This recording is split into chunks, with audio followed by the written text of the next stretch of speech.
This show is a Hopful Media podcast production. Hey, History of Persia fans. Before Persia, another civilization controlled the Middle East, the very first civilization, the inventors of writing itself. From the clay tablets of ancient Mesopotamia come the oldest stories. The history and myth of the first Mesopotamians is the subject of the Oldest Stories podcast online at oldeststories.net. If you like ancient history, come check out the Oldest Stories after you listen to this episode. The history of Persia is intertwined with conquest. It began with conquest when Cyrus, king of a small city called Anshan, set out to build the greatest empire the world had ever seen. In a series of stunning campaigns, he achieved just that, becoming one of the greatest conquerors in history, and basically started Persian history. After all, you don't get the title the Great for nothing. But he wouldn't be the last great Persian conqueror. Other Persian rulers like Darius the Great, Mithridates I, and Ardashir I would go on to become great conquerors on their own, establishing their own great empires and legacies. If you want to hear their story, and the stories of other great conquerors, many of whom are far less famous despite their great achievements, join me, Ramzi Shalah, on my podcast, The Conquerors Podcast, available on all platforms you listen through.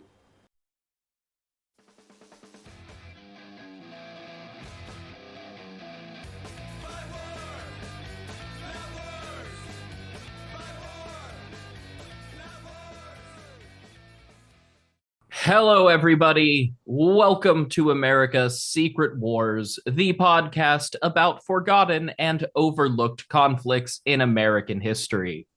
Today, I am joined once again by Roberto Toro of the History of Sacramento, Georgia, Czar Power, The Quest for Power, and the organizing committee for the Intelligence Beach Podcast Conference.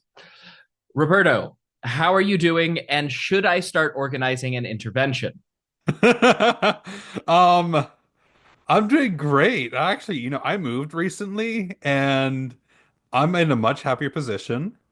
And I will say, I'm helping organize, but I'm not doing much with it. I'm just assisting here and there. Uh-huh. And that's why you were recruiting us to 12 panels last time I was on a call with you. Yes, exactly. I mean, we were playing D&D. It worked out perfectly. Yes, that is how our D&D games work.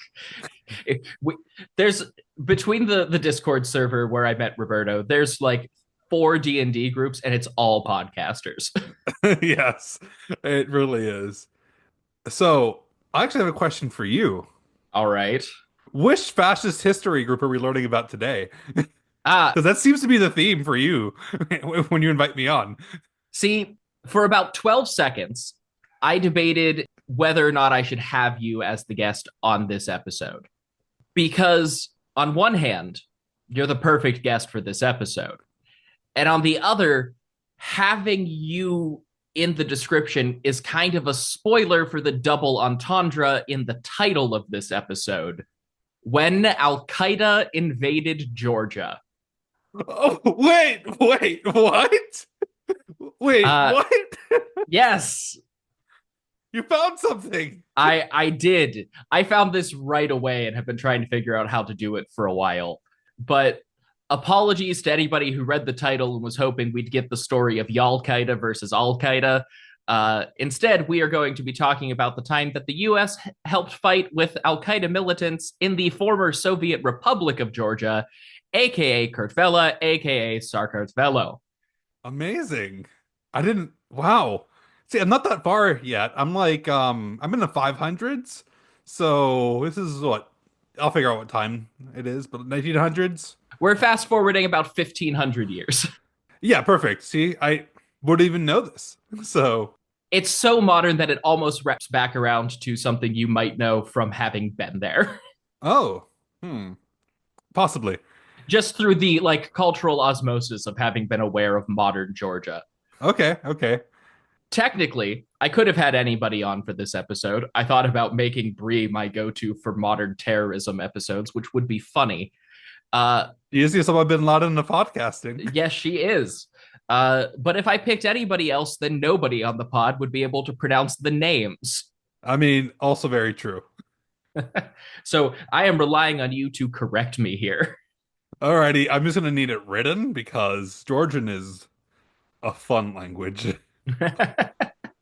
The Caucasian languages are a linguistic. I think the polite term is clusterfuck. Yes. So, as usual, when I was looking for topics, I started with the 2004 congressional report on the historical use of force overseas and the Wikipedia page timeline of United States military operations, which is basically that congressional report. And then every time something new happens, they tack that on. I went down a rabbit hole after noticing references in two separate presidential letters from George W. Bush to Congress from 2004 that both mention an increase in troops deployed to Georgia and Djibouti.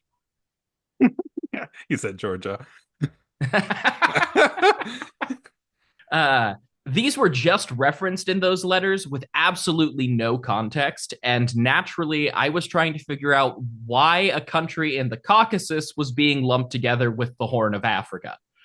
It turns out that both countries were used as vital staging grounds for the escalation of the global war on terror that happened in 2004 after the fall of Saddam Hussein.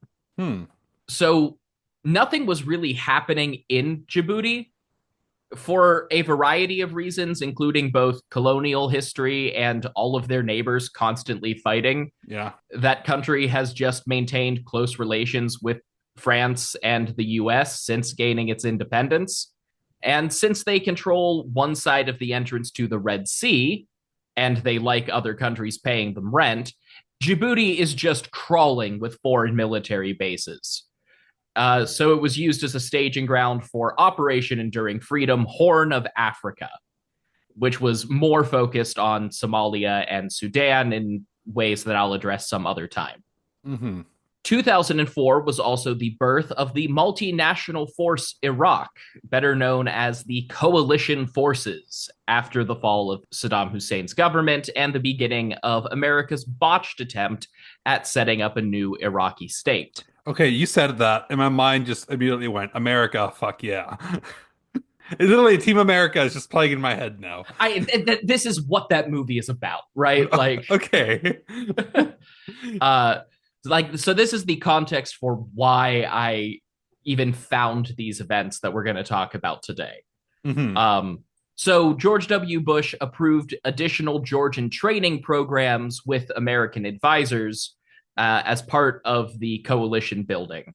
And one of the reasons that Georgia was so on board with helping the US fight Islamic extremists is because the US was already in country and actively helping to fight Al-Qaeda within Georgia's borders. Oh, did not know this. Is this why we have a George Bush highway in Tbilisi? Yeah, almost certainly. Okay. By the way, there's a George Bush highway in Tbilisi. Yeah. I'm not kidding. It takes you to the airport. That's absurd, but having done the research for this episode makes a lot of sense. Especially because of some of the political changes we'll get to right at the end of this episode. Yeah. Yeah. Three main questions for the day, Roberto. What do you know about the Penkisi Gorge, the Second Chechen War, and have you heard of this whole 9/11 thing? So the first thing was the Senkishi Gorge. Penkisi, Pankisi. Oh, Pankisi. Okay. Pankisi Gorge, I know nothing. That's other than like I know there's an ensemble called Pankisi, but that's about it. That made Googling really hard. Yeah. I kept finding music. I know a lot about the Second Chechen War just because, that's part of my degree is Russian history.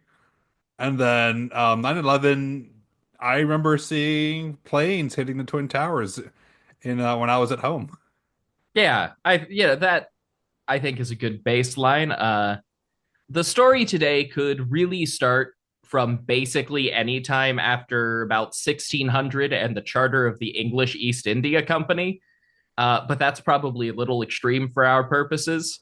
You could make a case for the Russo-Persian War of 1722, the Darcy oil concession in Iran, or really any major political turning point in the region between the beginning of the 20th century and 1979.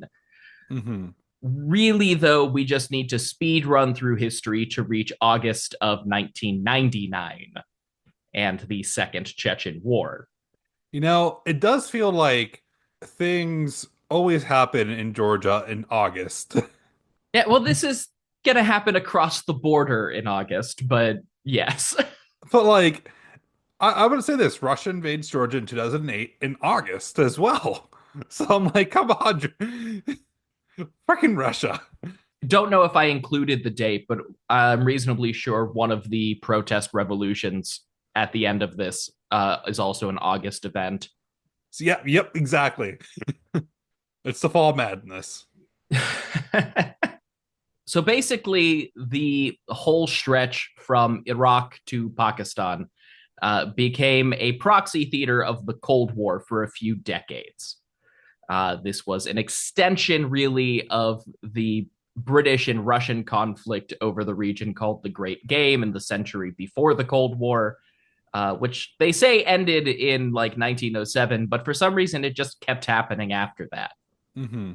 This regional conflict between gradually dying global superpowers, let's say, eventually led to lots of Western interference and communist interference in Afghanistan, which eventually went through a communist takeover in 1973. And then, following the Iranian Revolution 6 years later, the resulting instability sparked a Soviet invasion of Afghanistan.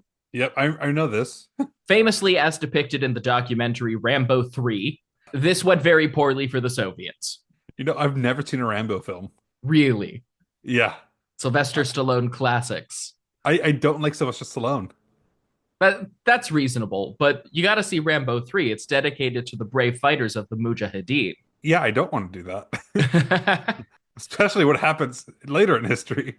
Well, it went poorly for the Soviets and turned out to be such a drain on their economy and resources that the Afghan War became one of the major contributors to the outright collapse of the USSR. I mean, the soldiers were literally drinking alcohol made out of gasoline during it. Yeah, they were literally drinking jet fuel, people. The Lions Led by Donkeys podcast has a great series on the Soviet-Afghan War. Speaking of the collapse of the USSR, when it crumbled, a bunch of the constituent Soviet republics declared independence. Georgia was actually one of the very first to do so, basically as soon as they could have an election in 1990. Yeah, they want to get the fuck out. Which was the smart play. It was a very messy process that involved a failed communist coup, the resignation of famous Pepsi spokesman Mikhail Gorbachev as Soviet premier, and that's a real thing, go look it up, and a bizarre situation where Kazakhstan was technically the only part of the USSR that still existed after everyone, including Russia, had left. Kazakhstan, greatest country in the world. In many ways, the fallout of the Soviet collapse is still today in 2024 an ongoing process. We're still feeling the after effects in current day Georgia. Georgia, Ukraine, oh yeah, Azerbaijan, Armenia. It is an ongoing affair. Many of the autonomous regions and smaller republics, especially at the borders of the USSR, declared independence, but could neither get recognition nor successfully fight off their stronger neighbors. And if Russia said they wanted to keep you at the time, you basically didn't have a choice. Today, there's just an issue that some people in Russia wish they had said they wanted to keep more. basically all of the recognized countries to come out of this have some sort of border dispute with one another or within their own territory. Or in Georgia's case, with Russia and within its own territory. Yeah, which is now sort of just Russia these days. Now it's just both Russia, but yeah. We will be seeing quite a lot, like the very next paragraph, where I say, there were several of these within or bordering Georgia, namely South Ossetia and Chechnya, both of which saw war break out almost immediately. Or the Valley region, as the Georgians would prefer you to say it. Because South Ossetia is giving a case to the Russians who have North Ossetia. So it's just a hard thing to pronounce, but so it's the Valley region. Yeah. I feel like that's just a confusing inverse of the whole Greek Macedonia versus North Macedonia bullshit on the other side of Russia. Yes. Putting directions doesn't make them different or similar places. Yeah, but it's giving credence to the South Ossetian government in their eyes. Well, they're, like I said, now they're basically all Russia. I mean, I have opinions on this, but yeah, I have opinions on this, and I'm very much of the case that Russia is occupying, and 20% of Georgia is occupied by Russia. So, yeah, I will come out with that on your show, but not my show. A whole lot to get into with any. If you pick, like, I don't know, 50 square miles of anywhere in the old USSR, you can find a civil war if you really want to. So Georgia reclaimed their territory in 1991, or settled the dispute, however you want to put that. And then the first Chechen War broke out with Russia beginning in 1994. Yep. Georgia was not directly involved in this any more than just being a country on the border of a conflict, as the at the time Chechen Ingush Republic tried to secede from Russia. Mm-hmm. Among many other factors, including a history of ethnic cleansing and religious oppression under the Tsars and Soviets alike, the republics of Chechnya, Ingushetia, and Dagestan are all in the northern Caucasus and nominally within the borders of the Russian Federation. Chechnya, in particular, fought very hard to win its independence and failed in 1996. This was increasingly framed as a religious conflict for the Chechens during the mid-90s, where the majority of people are Sunni Muslims. Mm-hmm. Yeah, that southern part is very highly, at least in Dagestan and Chechnya, very highly Muslim. Then you have like the Crimean Tartars and everything too. So essentially, historically, that was Ottoman controlled until Russia took, and like Golden Horde controlled until Russia took it over. Like I said, one of the valid starting points for this episode would have been the Russo-Persian War, where Russia took Georgia from the Safavid Persian Empire. Fun additional crossover for me.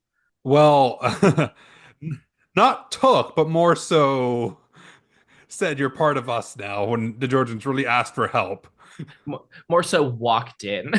Yeah, they walked in and took over. The Georgians were like, hey, please help us. You're an Orthodox country. And they're like, yes, we'll take you over. And the Georgians were like, we didn't ask for this. The story of the Russian Empire is a lot of, could you help us defend us from the Turks?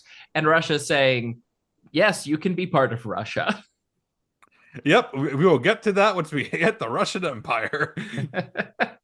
Listen to Tsar power.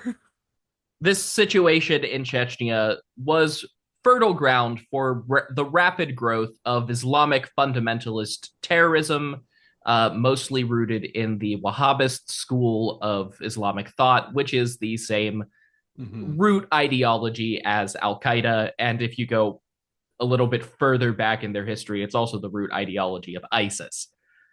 I've heard of that one. Yeah, they big deal.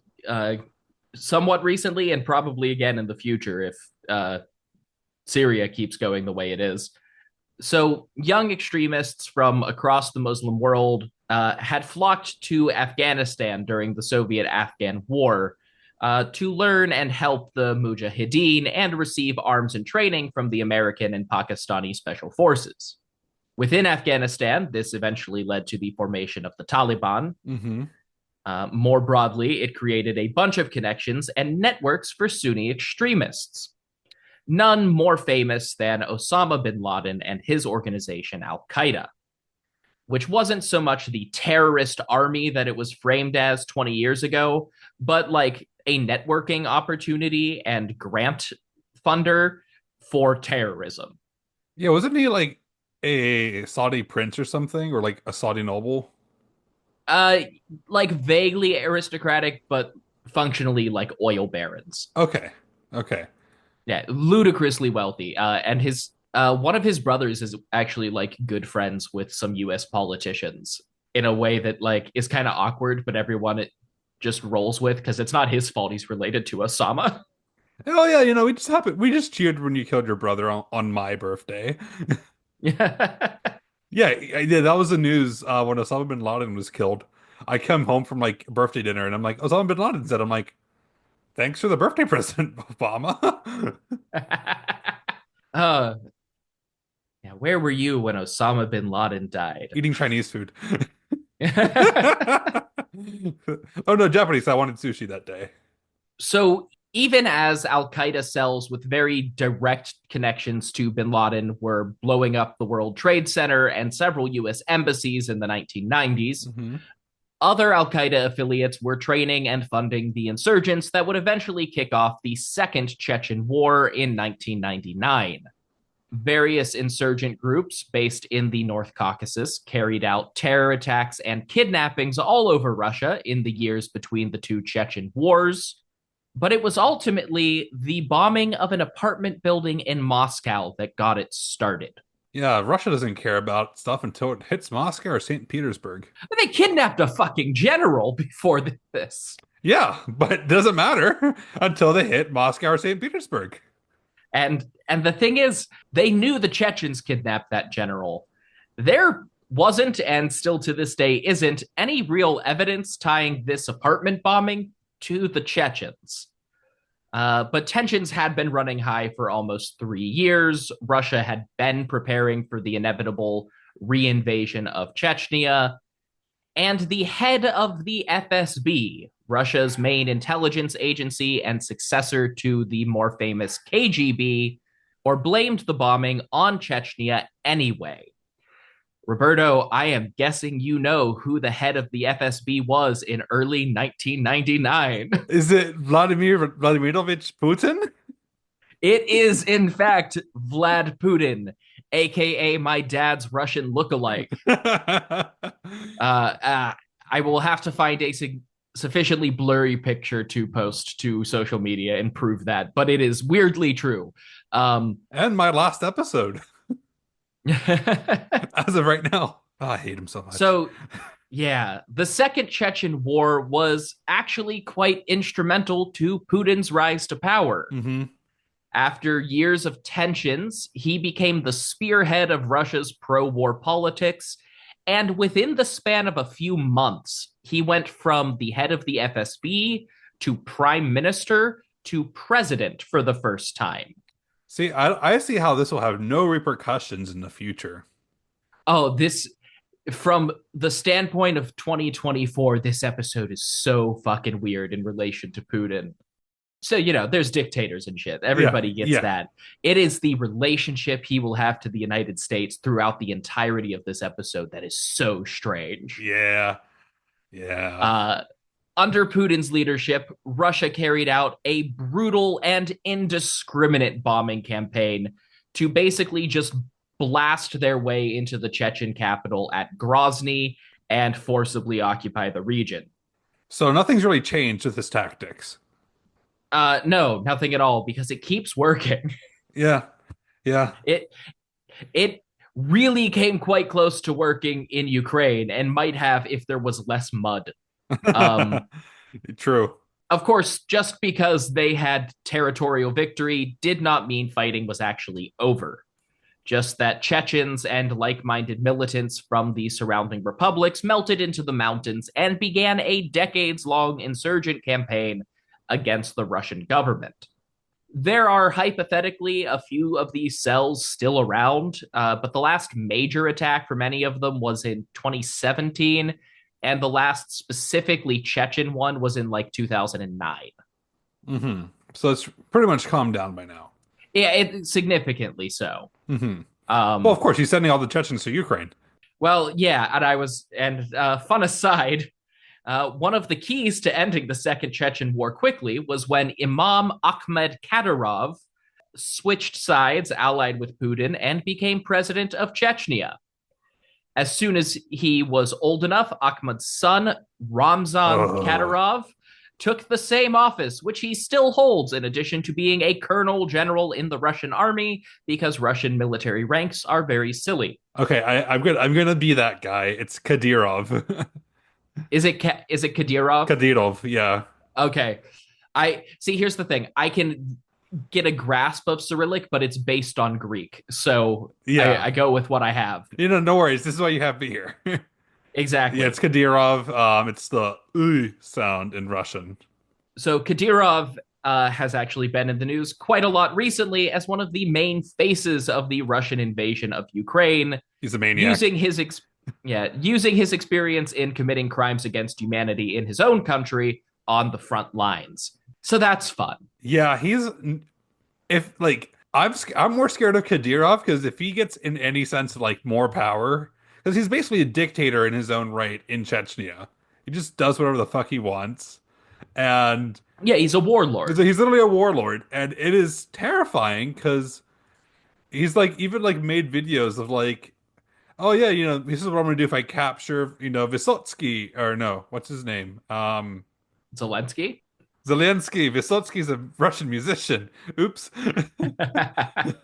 Yeah, if he like, oh, I want to make this picture of me torturing Zelensky, and it's just like has an actor who kind of looks like Zelensky, and just kind of like has a video of him like play torturing him. I'm like, what the fuck, dude?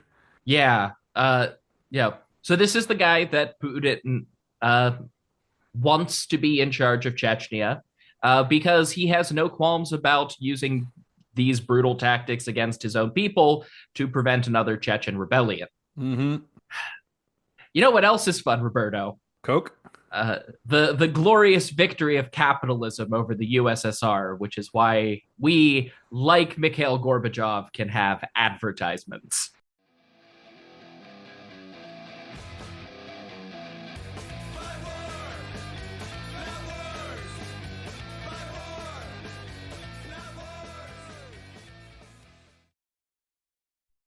Gamarjoba. My name is Roberto, and I would like to sincerely thank you for taking the time to check out my podcast, The History of Sakartvelo, Georgia.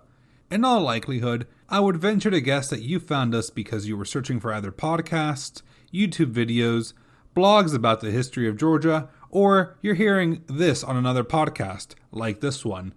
I'm both sorry and happy to report that this beautiful and fascinating country is, to my great surprise, criminally underrated in the history world. As of now, this is the only podcast I am aware of dedicated to the full history of a nation and a people that have served as the battleground for empires all throughout European and Asian history. But the land of the Kartveli is so much more than that. The birthplace of wine, the second Christian kingdom, the land of fantastic food, nearly superhuman dancers and musicians, and perhaps, most importantly, a people that have preserved their culture, pride, and independence after centuries of one conquest after another. Empires rise and fall, but Sakartvelo always seems to survive in the end. So, let us celebrate this beautiful land by coming with me on this journey from prehistory to the present day, right here at the History of Sakartvelo, Georgia. You can find us on Twitter at history_Georgia. Sakartvelo is spelled Sakartvelo. Now back to your regularly scheduled podcast.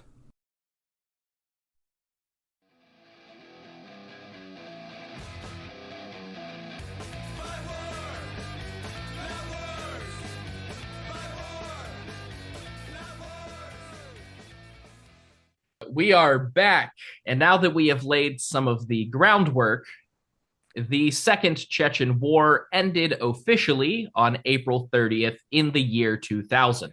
And do you know how that ended? In which way are you asking? Like, With the school? April 30th is when they signed the, oh, with the, shit, it starts with a B. the siege of that school Yeah. in Grozny. Yeah, Yep. they Chet. The brief summary for listeners is Chechen militants occupied a school and the FSB Wacoed them. Yeah. Yeah. Not great.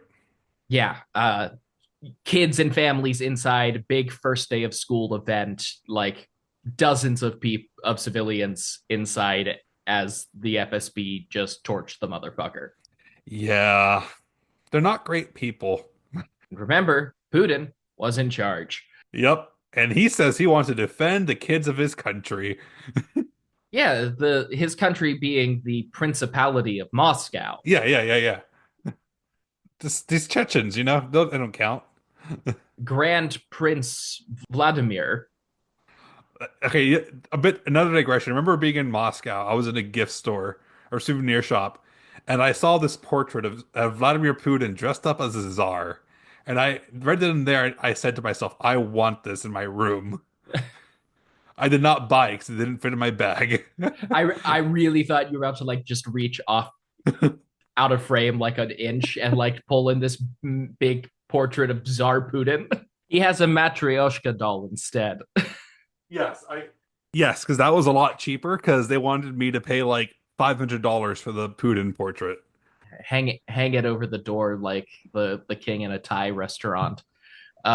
Exactly. Oh boy.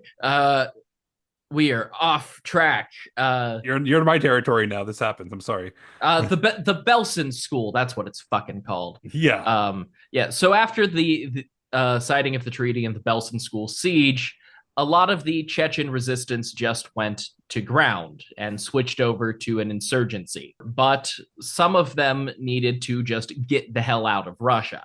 So they bounced over the nearest border into Georgia. Now, if you're going to run a successful Al-Qaeda affiliated terrorist resistance movement, it helps to be in an isolated bit of country with little to no actual state oversight, especially if you have co-religionists or even better, ethnic relatives in the area. Fortunately for the Chechen resistance, Georgia had just that in the Pankisi Gorge, a valley on the southern side of the Northern Caucasus in eastern Georgia, generally considered the nearest inhabitable area in the mountains to the Russian border. Yeah, those mountains are fucking high. Like, I climbed one. I climbed them. They're not fun to climb. Especially the Northern Caucasus are borderline impassable. Oh my God. Yeah, like you need to go through the Daryali Gorge typically. Like, for all of the Afghan fighters in the mountains of the Hindu Kush, which are even fucking taller, like they are still more traversable than a lot of the Caucasus. Yeah, I got altitude sickness from being up there. Yeah, this was a very isolated and very insulated community of Kists, a Chechen descended ethnic group native to Georgia. Haven't heard of these. People in the community will identify themselves as Kists. There's kind of some debate among Chechens of whether or not to like actually view them as separate.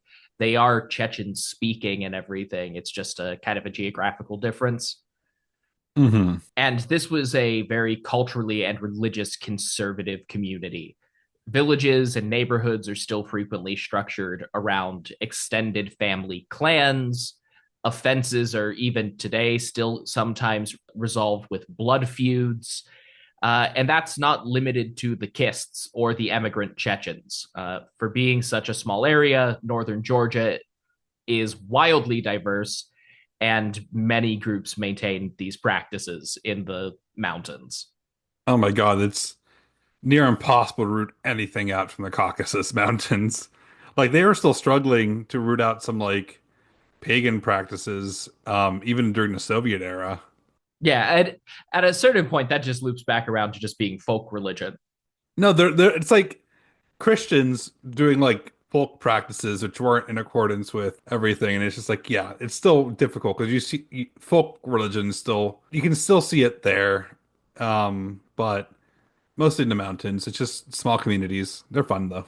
This is an area that is in the mountains. We're talking a couple thousand people in the entire valley. Uh, Yeah. Initially, it just looked like this would be a safe haven for Chechens fleeing the ongoing war in their homeland and a place where insurgents could blend in and operate without direct interference from the FSB.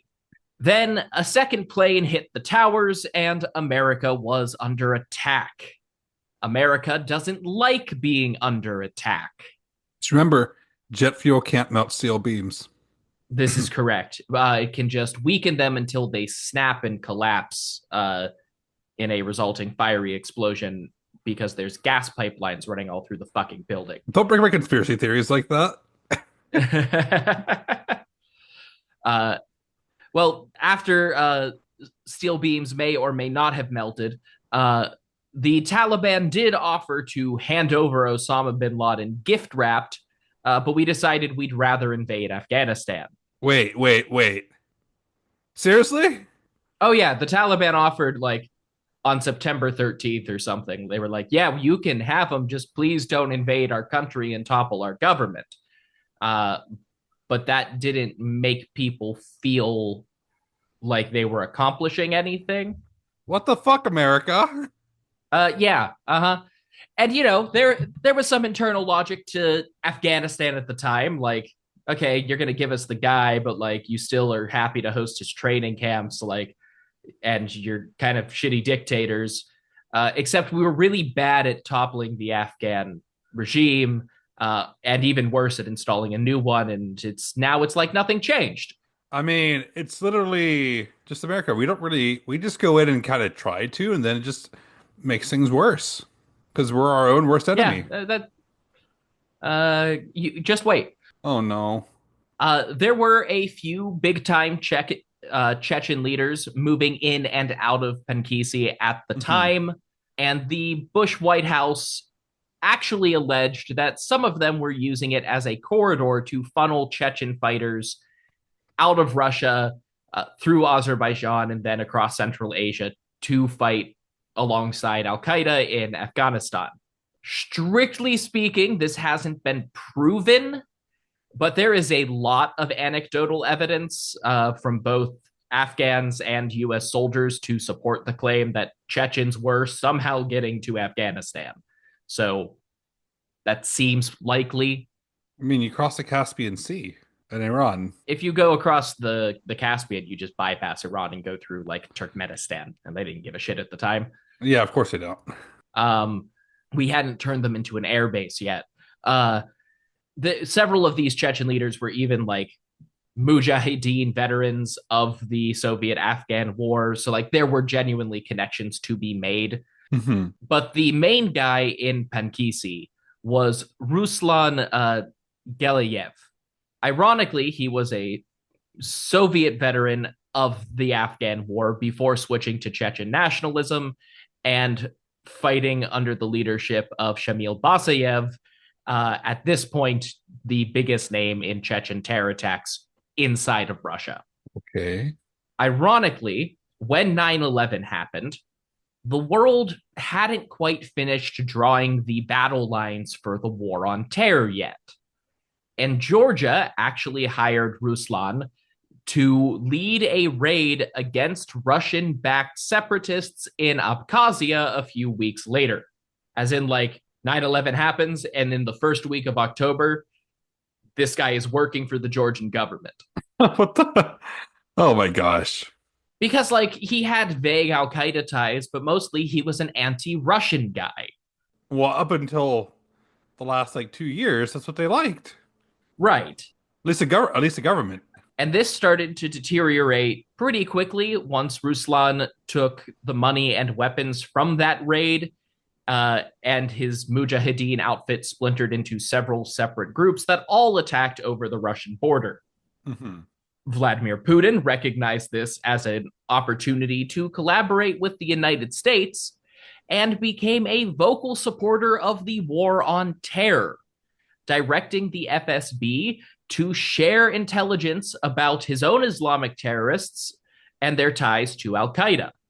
It was also an opportunity to put pressure on Georgia to stop fighting pro-Russian separatists and help put down the Chechens instead, basically putting Georgia in between a terrorist threat and a Russian threat to make them do Russia's job for them. Yeah.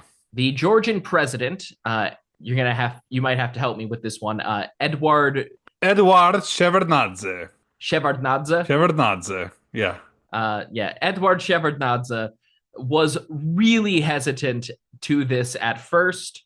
Russia kept meddling in Georgian politics, and allowing Chechen rebels to operate in Pankisi had been a way to stick it to the Russians without actually sparking a conflict. And they haven't stopped meddling. No, they have not. In fact, Shevardnadze actually denied that there were Chechens in his country at all, which is kind of hilarious in retrospect. No. There are no Chechens in Georgia. There were hundreds of refugees pouring into the country after the Battle of Grozny. It got to the point where Putin threatened to invade and have Russian troops do it if Georgia continued to refuse. Well, they made it anyways, a few years later. I know, but right now it's 2002. Yeah. Oh, just 6 more years. Once the US started calling for intervention in the area, it was over. It's really hard to resist the demands of what most people still saw as the world's twin superpowers. Mm-hmm. The reality of that dynamic hadn't quite settled in yet.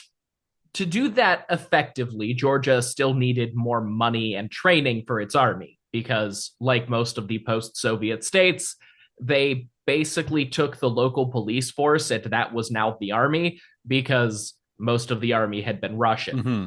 This is where the United States came in. On February 27th, 2002, it was announced that 200 U.S. Army Special Forces, aka Green Berets, were headed to Georgia as part of the Georgia Train and Equip Program, or GTEP. I think they walked into the wrong Georgia. Yeah, it feels a bit like that. Ironically, there's a good chance that a lot of them like flew out of to go there, landed in Georgia. Yeah, it's like you never really left. Yeah, Atlanta, Tbilisi. What's the difference? I mean, peaches and wine. So GTEP was meant to provide equipment and training for several 600-man battalions that would help root out the Chechen resistance in Pankisi, then join the coalition forces in Afghanistan and also Iraq, but they didn't say that publicly yet. Iraq, where? The Russian public staged protests against U.S. intervention in their backyard, but Putin himself pledged open support for the project. Mm-hmm. So Putin was actively supporting U.S. intervention directly on the Russian border, like on the border. Huh. Because, it meant the Americans were going to pay to deal with his own rebel problem. You know what? He had just conned the United States into fighting the Chechen war for him. It was great. I mean, he's about to do the same thing with the Ukrainian invasion. Oh, God. Yeah, that's really fucked up. Something about Hannibal Lecter. Oh, my gosh. Fuck everything. So yeah, of course, Russia also played this up. Their foreign ministers suggested that Osama bin Laden was hiding in Georgia rather than Afghanistan. Lol. They were really trying to play the ties between the Chechens and Al-Qaeda to make sure the U.S. would do this for them. Oh yes. Osama bin Laden. He is in Georgia. You should find him over there. He's in this region over here. Oh yes, they're speaking Arabic. That's not Chechen. Well, there was a lot of Arabic speaking going on in Pankisi at this point too, because once the war really got going in Afghanistan and like Al-Qaeda moved to actual like we are going to fight the United States footing, they started sending guys everywhere they could. Oh. Yes, there were several dozen organized, prominent, directly Al Qaeda affiliate guys in Pankisi at this point. That's part of why the U.S. felt the need to get involved. In reality, while the Chechens and Al Qaeda had previously shared some networking and supply chains, they were focused on very different issues until the US and Russia started getting more directly involved here. For its part, the United States saw intervention in Georgia as a potential pathway to bring the republic into NATO and set up in Russia's backyard. Hey. Somehow, Georgia ended up being a proxy for both sides of the Cold War, which everyone was still pretending was over at this point. Hint, it's not. This was also a great opportunity for the US and British financial interests to get involved in Georgian oil pipelines out of Azerbaijan. Because if there's anything the War on Terror was actually about, it was getting oil out of countries that used to border Russia. Oh yeah, don't we love some nice oil out there? Get us some oil so we don't have to make it from our own country. This is what happens when you put an oil cowboy in charge of the country. He's from Connecticut. Yeah, but his character was oil cowboy. Yeah, and he wasn't even that great of an oil baron. He just managed to sell his company, and yeah, no, the Bush oil interest is actually kind of pathetic. It's his dad who was a successful one. A lot of it's Dick Cheney's fault, if we're being honest. Fucking Dick Cheney. Is he dead yet? No. No, he was campaigning with Biden. Oh. I mean, they're the same age. Yeah. It's just that, maybe campaigning with the guy who had a 2% approval rating is maybe not a great idea. But speaking of Dick Cheney and all of the problems of the Bush administration, I spent way too long this afternoon trying to find a quote to pull from a May 2002 article in Counterpunch by Gary Loop. I couldn't really find a quote that represented the whole article, but it's a fascinating time capsule of a read. Loop correctly identifies that the GTEP would help the U.S. prop up a corrupt president in Georgia and fight against national liberation struggles, but also it frames Putin as an utterly benevolent actor in the whole thing and outright questions whether or not there was a terrorist presence in Pankisi to begin with. Remember, Putin is still relatively new on the scene at this point. It's a time when the U.S. was ramping up to the invasion of Iraq, and it was about to see the largest anti-war protests in our history. There were legitimate concerns about whether or not intervening in Georgia was a legitimate thing to do.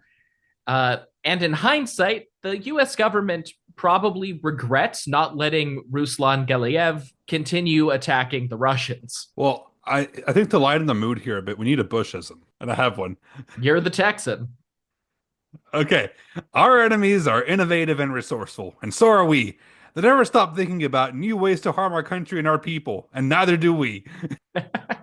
That is second in my heart only to the speech he gave a couple years ago. The decision of one man to launch a wholly justified and brutal invasion of Iraq. I mean, of Ukraine, Iraq too. Anyway, I'm 75. He's only 75. Maybe he should be president. They just underestimated me. God. Okay, I think we can agree the past is over. Yeah. That's another Bushism. And that's why history doesn't matter. Yeah. In the short term, the GTEP did everything that Loop was concerned about. But also, there really were Chechen insurgents in those hills. The initial train and equip program did exactly what it was meant to. And within a couple of months, 1,000 Georgian police and border enforcement troops were dispatched to the Pankisi Gorge as a sort of test run for the American training and equipment.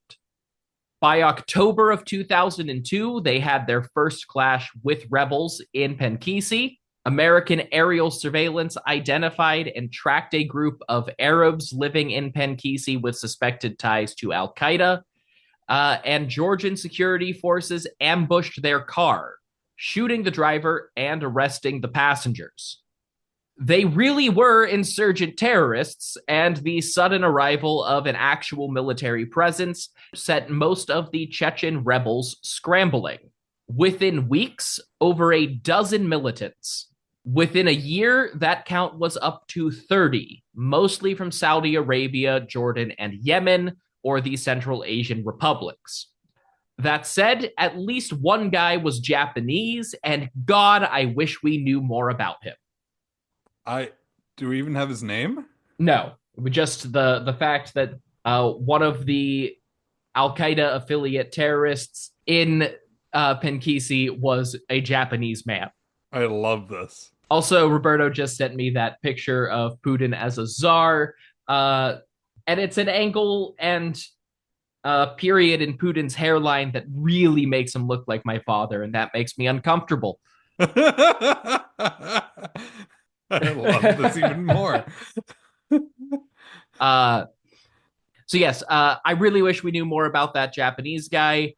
But like most of the other non-Chechen Al-Qaeda affiliates captured in Penkisi, they were immediately turned over to the United States and sent to what the Bush administration termed at the time intensive interrogation in Guantanamo Bay. Oh, so they're just asking them really hard questions. Yeah. So to be clear, that's fucking torture. It's torture. That's what it was. That's what waterboarding is, and electrocuting testicles. Enhanced interrogation techniques. Come on. Enhanced interrogation techniques. Yeah, war crimes. Yeah, there we go. That's what they were. Led to a lot of false confessions, including one that claimed a Chechen leader was killed in combat by U.S. trained troops. Turns out he was alive and died in Russia several years later. By falling out of a window. He was poisoned, actually. Yeah. With what's Putin's favorite poison? Is it ricin? No, that was a KGB favorite. No, it's whatever they used to kill those guys in England. I think it starts with a P. Novichok. Yes, that's the one. One of the people detained was a guy in Al-Qaeda's Majlis al-Shura, which is kind of the governing body of the organization. So far as I can tell, this dude is either dead or still in classified holding in Guantanamo. It is not clear if the US government even knows his real name. At the time he was captured, in late 2002, he was going by Saif al-Islam al-Masri, which means the Sword of Islam of Egypt, which could be a name, but probably not. I mean, it's a badass name. Oh, yeah. It's literally Saladin's name. Oh, that's why it's badass. Saladin's. Down to the of Egypt bit, even though Saladin was Kurdish. Oh, tell that to Erdogan. Erdogan could never. On one hand, all of this was a major win for the Bush administration because it pretty easily justified getting involved, at least for the politics of the time. You couldn't really argue that there weren't Al-Qaeda affiliates in Georgia anymore. On the other hand, it just kind of made the Bush administration look like the fucking liars they were and are, since all of their press briefings up to that point had denied there was any concern of Al-Qaeda affiliates operating in Georgia. I don't know why they would lie, but they did. I mean, I have one easy answer. Yeah, because they're fundamentally incapable of telling the truth. Yes, they're politicians and also Republicans. Yeah, I have very liberal views, and I come from a communist country. It's 2003, and you're like, oh no, we don't think there's actually terrorists there. We're just helping the Georgians get ready to do things. Like, but there's terrorists. Like, why would you? It's 2003. That's the goal. Like, yeah. You're invading Iraq and discovering there's not any terrorists there. Like, take the win, guys. We just rooted them out. We came in and they left. Perfect. Well, that kind of. Um, the whole situation is baffling to me, looking at it as history. Soon after the GTEP was announced, the Washington Post sent journalists to interview people in Penkisi. The head administrator of Duisi, which is the pseudo capital, largest town in the valley, said that, quote, Arabs had financed a new brick mosque, set up a health clinic, and taught children to read and write in Arabic. They were peaceful people not connected with any terrorism. The regional police chief in the town of Akhmeta told The Guardian, we haven't seen a single international terrorist here, but only some Wahhabites who had come to build mosques. Wahhabites being the Al-Qaeda ideology. Okay. But, like, doesn't have to be militants. But a year later, after the raids had begun, a New York Times interview with a Duisi school headmaster revealed that 30 or so Chechen fighters had arrived in late 2001 and taken over the school as a base of operations because that went so well last time they tried it. Mm-hmm. They weren't openly hostile to the locals, but these Chechen militants had guns and wouldn't accept any arguments. The school headmaster described them as, quote, an odd mix, doctors, lawyers, criminals, and drug addicts. Indeed, the detritus left behind filled out the details of the headmaster's story. A makeshift exercise bar was still suspended between two trees, and used hypodermic needles and empty vials lay scattered around the schoolyard. Oh, gosh. Which is pretty run-of-the-mill for these sorts of terrorist groups. You get the ideologues, the lawyers, and the doctors who really believe in the cause, and you get the more mercenary drug addict guys who are there to get a paycheck and easy access to heroin. I mean, and Al-Qaeda has lots of that, or at least opium. Yeah, and at this point, they've still got a direct line to Afghan opium fields. Yeah. Was opium and heroin the same thing? Heroin is an opiate, so yeah. Okay. It's more refined, but basically.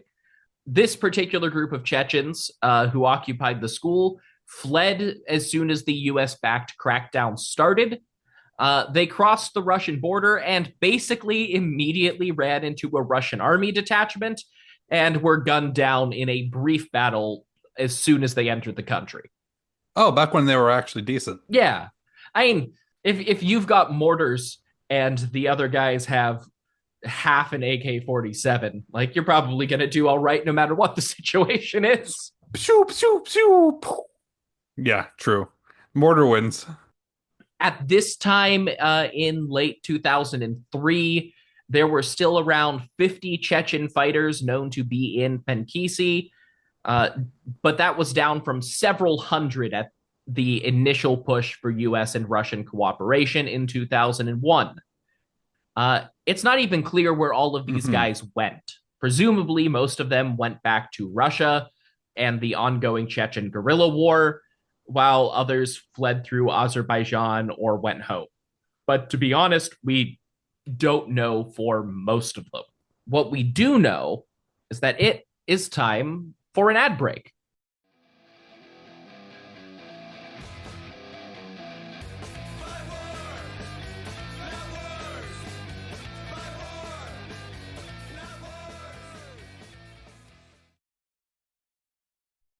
Gamarjoba. My name is Roberto, and I would like to sincerely thank you for taking the time to check out my podcast, The History of Sakartvelo, Georgia.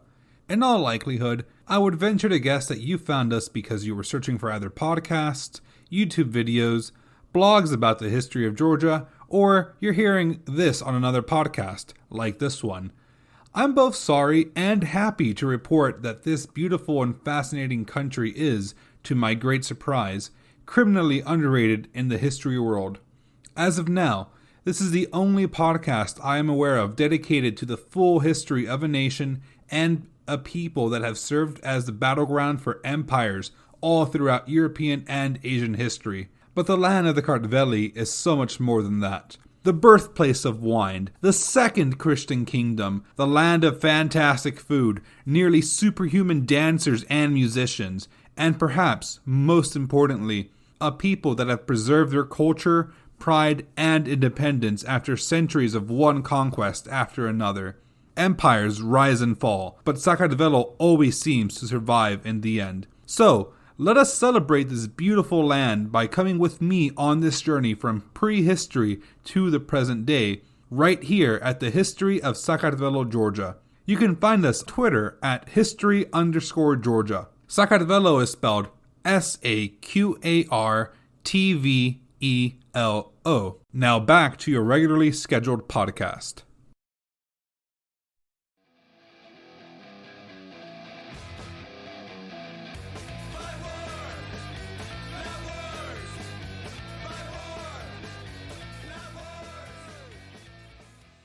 We are back, and we have just covered the kind of the peak of the fighting and the raiding in the U.S.-backed crackdown on Georgia's Pankisi Gorge. A partial consequence of the U.S. intervention in Georgia was, ironically, the so-called Rose Revolution against President Eduard Shevardnadze. By the time the GTEP arrived, Shevardnadze was already seen as a corrupt wannabe dictator by many of his own people and most of the international community. That is one of the reasons that there were many concerns on the left about sending him military aid in the first place. Shevardnadze had kind of hoped that letting the US in would lead the Bush administration to endorse him. They did not. So long as a more democratic alternative government was still cooperative, the Bush administration didn't really care. We don't have time to deal with all of early 2000s Georgian politics. You can listen to Roberto in 10 to 20 years for that. Hell yeah. Basically, the Georgian economy was in free fall. There was a contested parliamentary election, and Shevardnadze resigned in order to be replaced by Mikhail Saakashvili. Hey, you pronounced that correctly. It's like the only Georgian name I know. This was the Rose Revolution, which was seen at the time as Georgia's transition to democracy. The thing is, that didn't end well either. So, 2012, Saakashvili's kicked out. And then, 2024, the Russians are basically in control of the government. So that and the intermediary period isn't particularly great. No, but they did elect their first female president in 2018. So yeah, why? Who follows my podcast? That's confusing. Look, there seems to be an unwritten rule in history that you can't have your first female elected leader unless it comes from terrible circumstances. Yep. So Saakashvili did make and support a ton of reforms, mostly for the better. But he also pretty blatantly used all of those newly US-trained security personnel to violently crack down on protesters and an attempted secession movement in the autonomous region of Adjara. Oh, that's where you get the cheese boats from. The what? The Adjara, that's where you get the Hachapuri from. Really? The cheese boat. Yeah, because it's Hachapuri Ajaruli. They tried to secede in, I think, 2006 or 7. And the crackdown was extremely brutal using the newly provided U.S. equipment. In 2004, the GTEP was reorganized as the Georgia Sustainment and Stability Operations Program, or GSSOP. This was a reflection that both the training and equipment had already been provided, and that Georgia was now being folded into the coalition forces occupying Iraq. This is what George Bush referred to in his congressional memos that got me started on my research for this when 7 battalions of Green Berets and U.S. Marines split custody of the new Georgian program. The Hmm. discovery of several Al-Qaeda affiliate groups in Europe in 2005 attempting to produce ricin poison led the Russian government to claim that this was tied to more Al-Qaeda affiliated Chechens operating in Georgia. Um, these claims were a bit disjointed, starting with the fact that the plant you need to produce ricin doesn't grow in the Northern Caucasus, and that the Chechen leader accused of coordinating with Al Qaeda had been in jail for 2 years. So Hmm. probably not orchestrating militants in Georgia unless there's something the Russian government would like to share with the class. Beginning in January of 2005, most of the Georgian internal troops were pulled out of the Penkisi Gorge and checkpoints were disassembled on the grounds that the threat had passed and been dealt with. 5 months later, the first official Chechen refugees returned across the Russian border from Penkisi by official means, as the Chechen insurgency had greatly diminished on both sides. However, between those two events, the new government carried out a violent crackdown bordering on a pogrom against the Christs in Penkisi, all on the grounds that their community had become a center of Wahhabi Islamic fundamentalism. Essentially, Saakashvili picked a minority group and said, well, they're all just like Al Qaeda. Oh no. Fortunately, nobody has ever designated an entire Muslim civilian population as affiliated with a terrorist group uh, ever again. That's never happened. Only this one time. Hmm. That is a 5 for 5 of the last few episodes, seeing an unfortunate parallel to the genocide going on in Israel. Somebody can put that on their bingo card. More genocide in Israel? When does it ever stop?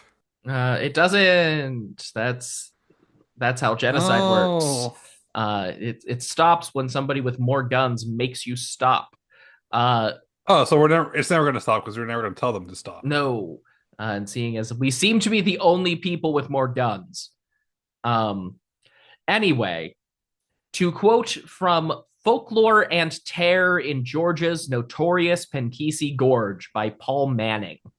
It now seems clear in retrospect that the new Georgian Rose Revolution state used exemplary displays of violence against such peripheral terrorist populations only as a kind of pilot experiment.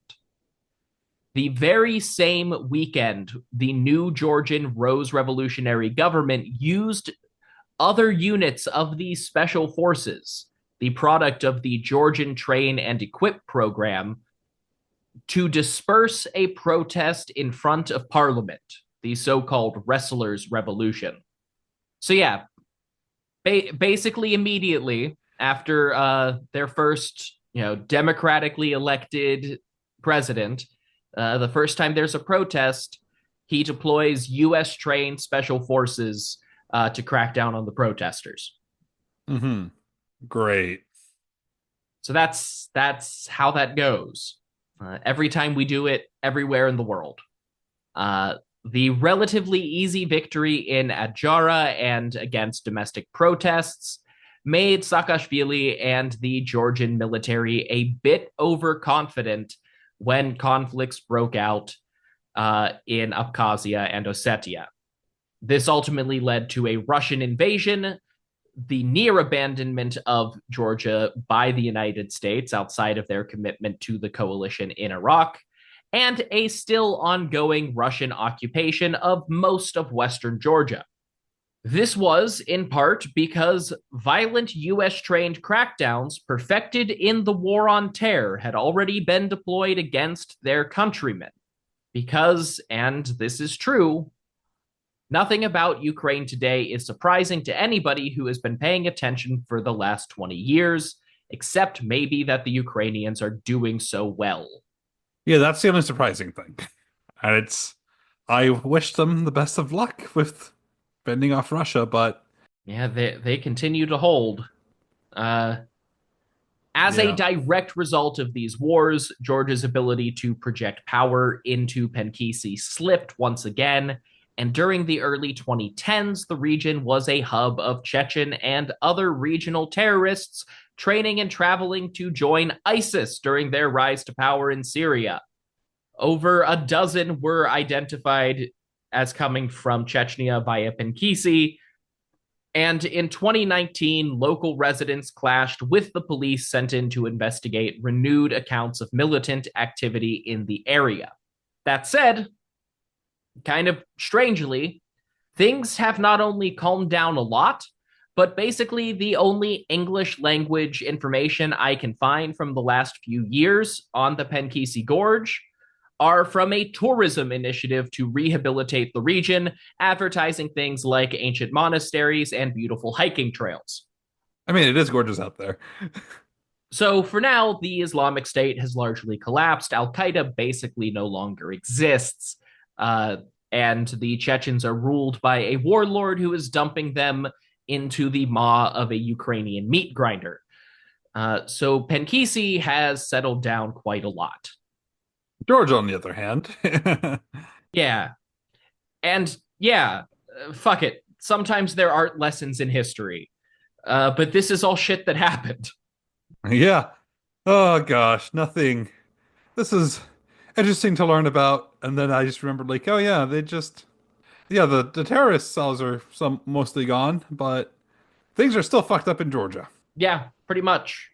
Russian occupation Yeah, and what's not Russian occupied is just bullied by Russia because they can. they Yeah. can. Yeah, and the current government is, They should try being Turkish. That apparently works really well.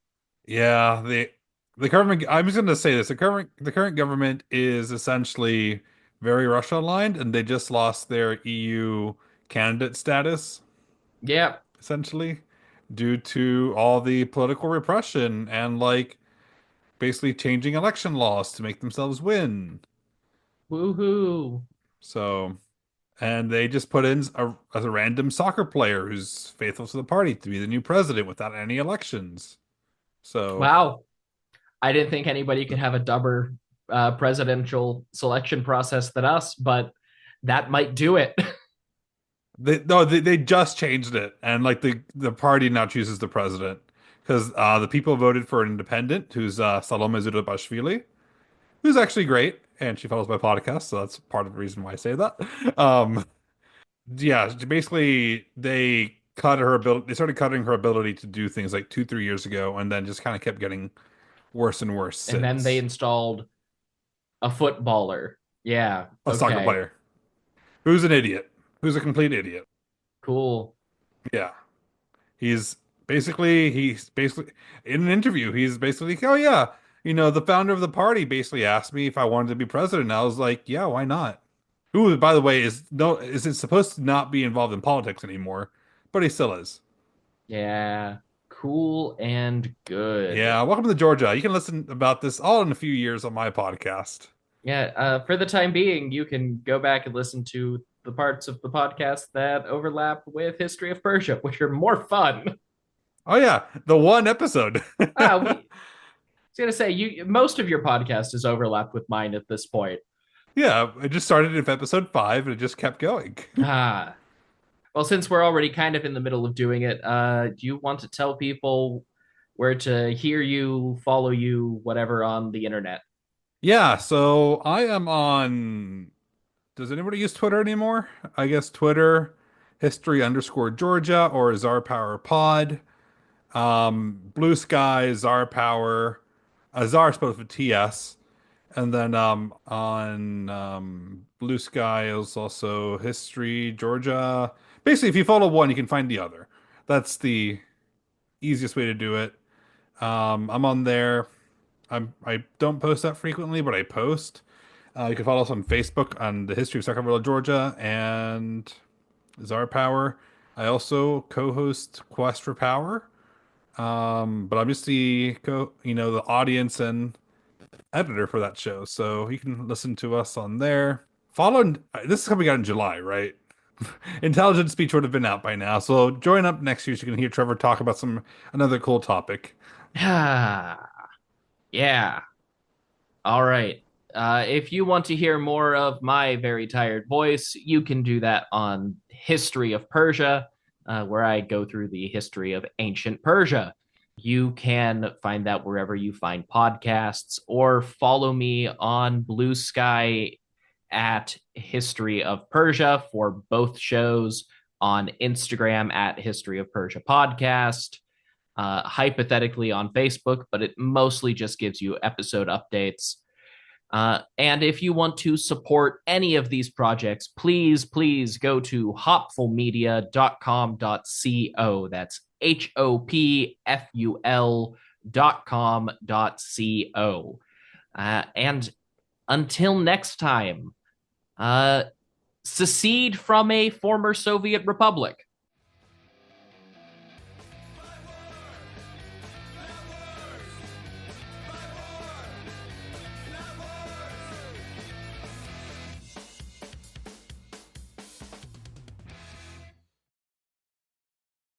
Hey, History of Persia fans. Before Persia, another civilization controlled the Middle East, the very first civilization, the inventors of writing itself. From the clay tablets of ancient Mesopotamia come the oldest stories.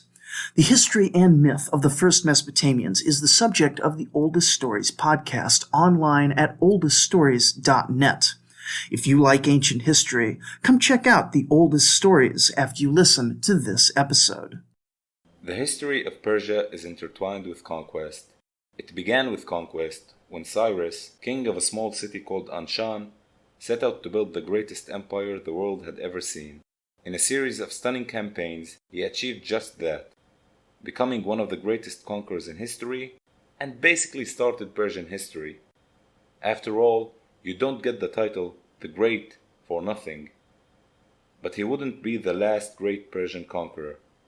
Other Persian rulers like Darius the Great, Mithridates I, and Ardashir I would go on to become great conquerors on their own, establishing their own great empires and legacies. If you want to hear their story, and the stories of other great conquerors, many of whom are far less famous despite their great achievements, join me, Ramzi Shalah, on my podcast, The Conquerors Podcast, available on all platforms you listen through.